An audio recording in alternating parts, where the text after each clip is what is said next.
নমস্কার। বাংলা সেরা গল্পে সবাইকে জানাই স্বাগত। শুরু করছি আজকের গল্প। আজ পড়ে শোনাব সাহিত্যিক প্রভাত কুমার মুখোপাধ্যায়ের লেখা গল্প হারানো মেয়ে। তাহলে শুরু করি। গল্পের নাম হারানো মেয়ে।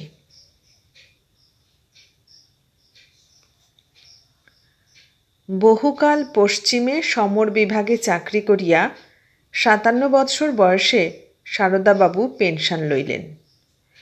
তাহার ইচ্ছা হইল জীবনের শেষ বৎসর কয়েকটা পিতৃপিতামহের ভিটায় কাটাইয়া দিবেন। সপরিবারে দেশে ফিরিয়া ঘর দুয়ার কতক কতক মেরামত করিয়া নিজ গ্রামে তিনি বসবাস আরম্ভ করিলেন। কিন্তু মনও টিকিল না। তাহার উপর ম্যালেরিয়ার জ্বালায় অস্থির হইয়া উঠিলেন। তখন সারদাবাবু গ্রামের বাস উঠাইয়া কলিকাতায় আসিয়া ভবানীপুরে একটি দ্বিতল বাটি খরিদ করিয়া স্থায়ী হইয়া বসিলেন। তাহার ২ পুত্র ৩ কন্যা। বড় ছেলেটি লাহোরে চাকরি করিতেছে এবং সপরিবারে সেখানেই আছে। ছোট ছেলে লাহোর কলেজে বিএ পড়িতেছে। বড় মেয়েটির বিবাহ হইয়াছে, সে নিজে শ্বশুরালয় লক্ষ্ণৌয়ে থাকে। ছোট মেয়ে ১৪ বৎসরে পড়িয়াছে। তাহার বিবাহ এখনও দিয়া উঠিতে পারেন নাই। সেজন্য সারদাবাবু গৃহিণীর নিকট নিত্য গঞ্জনা লাভ করেন। ভবানীপুরে আসিয়া সারদাবাবু উৎসাহের সহিত আদিগঙ্গায় প্রাতঃস্নান আরম্ভ করিয়া দিলেন। এই সূত্রে পাড়ার আর কয়েকজন গঙ্গা স্নানার্থী ভদ্রলোকের সঙ্গে তাহার আলাপ পরিচয় হইয়া গেল। তাহারাও সারদাবাবুর মতোই নিষ্কর্মা ও পরিণত বয়স্ক। ক্রমে পরস্পরের গৃহে যাতায়াত এবং পরিণামে সারদাবাবুরই বৈঠকখানায় আড্ডা স্থাপন হইল। প্রত্যহ সন্ধ্যার পর বন্ধুরা একে একে আসিয়া উপস্থিত হন। সারদাবাবু পশ্চিমে ছিলেন। টাকাও রোজগার করিয়াছেন বিস্তর। দিল ছিল দরিয়ার মতো বিস্তৃত। আতিথ্য বিষয়ে চিরদিনই মুক্ত হস্তই ছিলেন। এখানেও চা চুরুট তামাক বিতরণে কার্পণ্য করা তাহার ধাতে সহিল না। যে বন্ধুগুলি সংগ্রহ হইয়াছিল তাহাদের মধ্যে একটির প্রতি সারদাবাবুর মনোযোগ বিশেষভাবে আকৃষ্ট হইল। তাহার নাম ভগবতীচরণ চট্টোপাধ্যায়। বয়স তাহার সারদাবাবুর চেয়ে ২-১ বৎসর বেশিই হইবে। তিনিও গভর্নমেন্টের পেনশনভোগী। ঠিক পাড়ায় নয়, একটু দূরেই তাহার গৃহ। তথাপি এই আড্ডায় আসিয়া প্রায়ই তিনি হাজিরা দেন। এখন ইহার প্রতি সারদাবাবুর বিশেষ আকর্ষণের কারণটা খুলিয়া বলি। ভগবতীবাবুর একটি পুত্র আছে। ২৫-২৬ তার বয়স। তাহার নাম কুলদাচরণ। সেই ভগবতীবাবুর একমাত্র পুত্র। বছর ৫ পূর্বে কুলদার বিবাহ হইয়াছিল। আজ ১ বৎসর কাল সে বিপত্নিক। প্রথম সন্তান প্রসব করিবার কালেই কুলদার স্ত্রী মারা যান। একটি ছেলে হইয়াছিল, সেটি ৭ দিন মাত্র জীবিত ছিল। কুলদা আইএ পাশ করিয়া আফিসে ঢুকিয়াছিল। এখন ৭৫ টাকা বেতন পায়। অফিস ভালো, উন্নতির আশা আছে। ছেলেটি দেখিতেও ভালো, তার উপর বেশ বুদ্ধিমান ও সচ্চরিত্র। ভবানীপুরে আসিয়াও সারদাবাবু মেয়ের জন্য পাত্রের সন্ধান করিতেছিলেন। সুবিধা মতো অন্য কোনো পাত্র যদি নাই পাওয়া যায় তবে কুলদার সঙ্গে কনিষ্ঠা কন্যার বিবাহের সম্বন্ধ করিবেন, ইহাই তাহার মনোগত অভিপ্রায়। কিন্তু ভগবতীবাবুর সাক্ষাতে এখনও এ কথা তিনি পারেন নাই। আরও ভালো পাত্র যদি পাই, এই আশায় কিছুদিন কাটাইলেন। কিন্তু তেমন মনের মতো পাত্র জুটিতেছে না দেখিয়া অবশেষে ভগবতীবাবুর কাছে তিনি কথাটা পাড়িলেন। সেদিন সন্ধ্যায় ঘটনাক্রমে অন্য কোনো বন্ধু সারদাবাবুর বৈঠকখানায় উপস্থিত ছিলেন না। ভৃত্য আসিয়া ২ পেয়ালা চা দিয়া গেল। চা পান করিতে করিতে সারদাবাবু ভগবতীবাবুকে বলিলেন, চাটুজ্জে মশাই, আপনার বৌমা তো প্রায় 1 বৎসর হলো গত হয়েছেন, ছেলের বিয়ে দিচ্ছেন না কেন? আমার ছোট মেয়েটিকে আপনি দেখেছেন তো?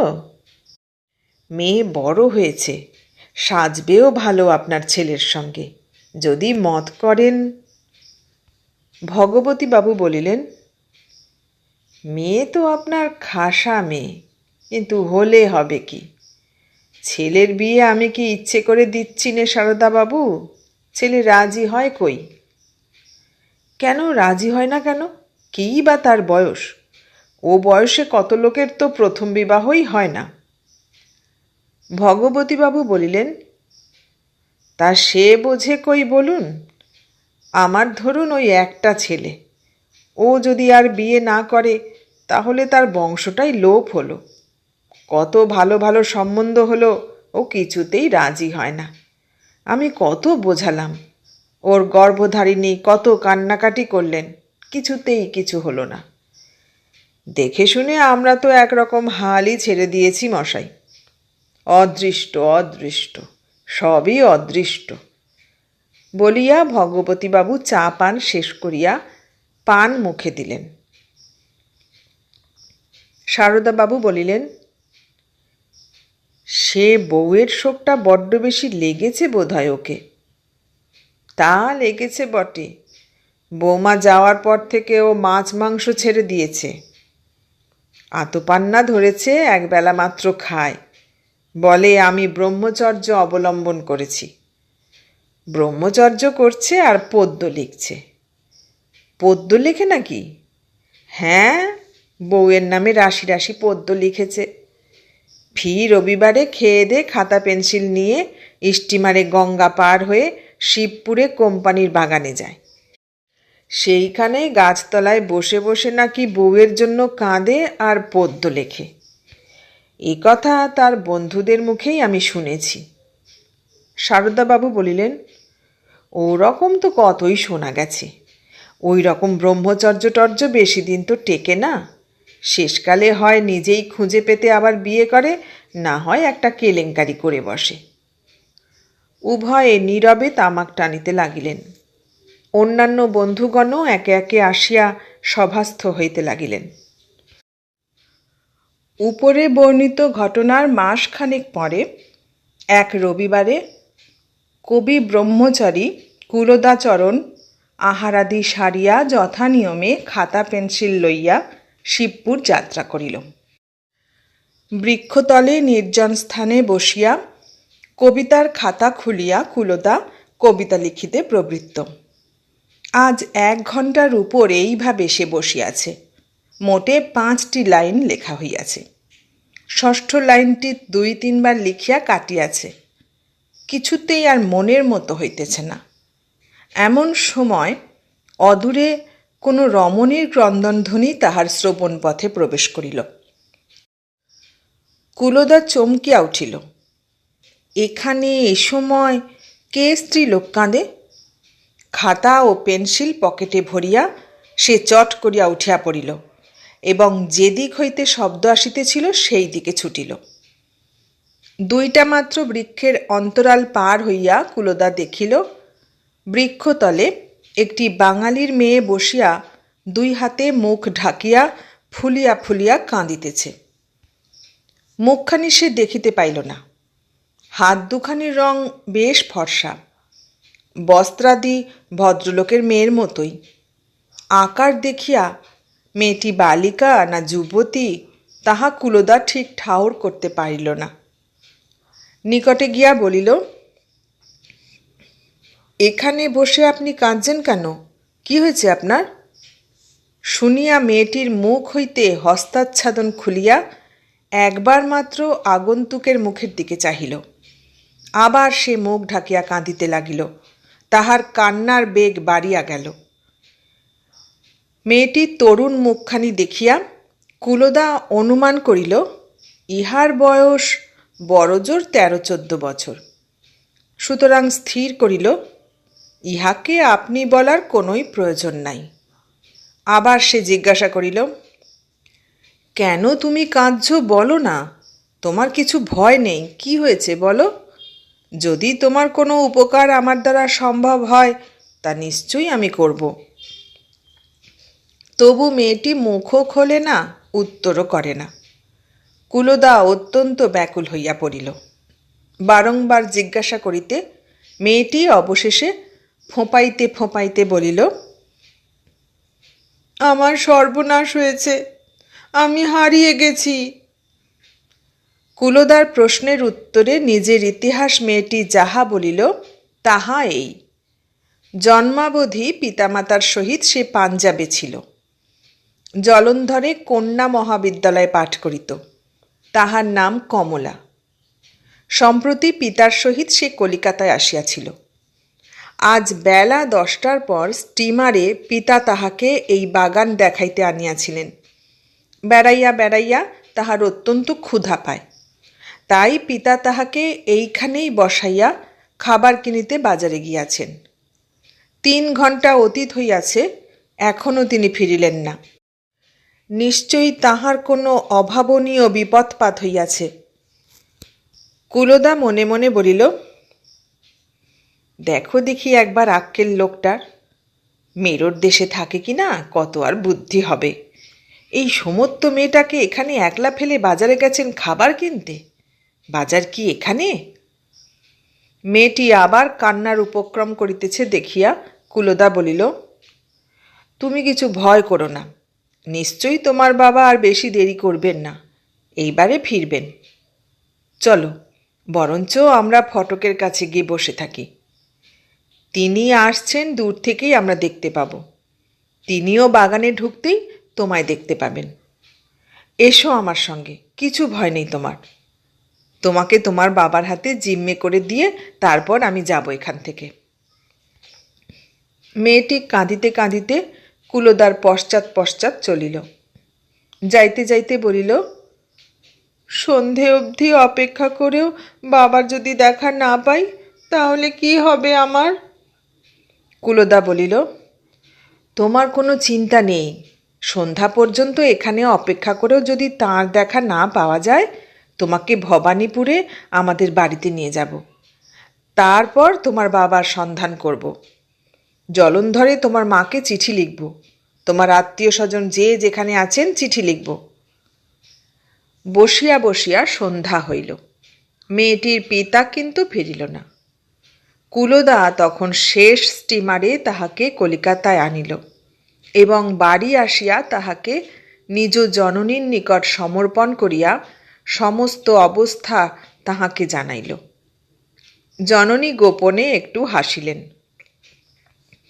1 সপ্তাহ কাটিল, কিন্তু মেয়েটির পিতার কোনো সন্ধান কুলদা করিতে পারিল না।